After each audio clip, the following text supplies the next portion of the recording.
Welcome. In front of me is a NOKIA 6.2 from 2019, and today I'll show you how to hard reset the device through settings.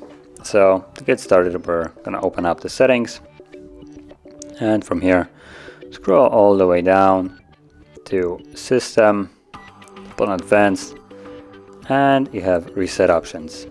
Tap on that, and at the bottom here the last option is Erase all data factory reset.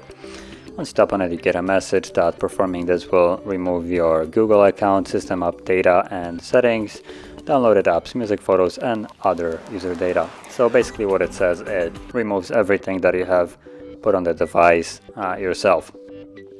So if you want to back up some data like photos, stuff like that, you might want to do it before, otherwise you will lose it.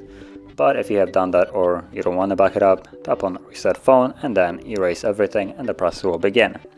Now this will take roughly a couple minutes, and once it's finished, we should be then presented with the Android setup screen, so I'll be back once that is visible.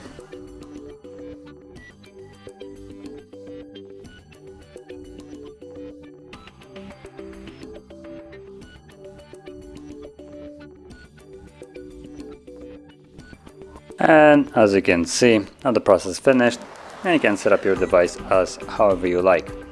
So if you found this very helpful, don't forget to hit like, subscribe, and thanks for watching.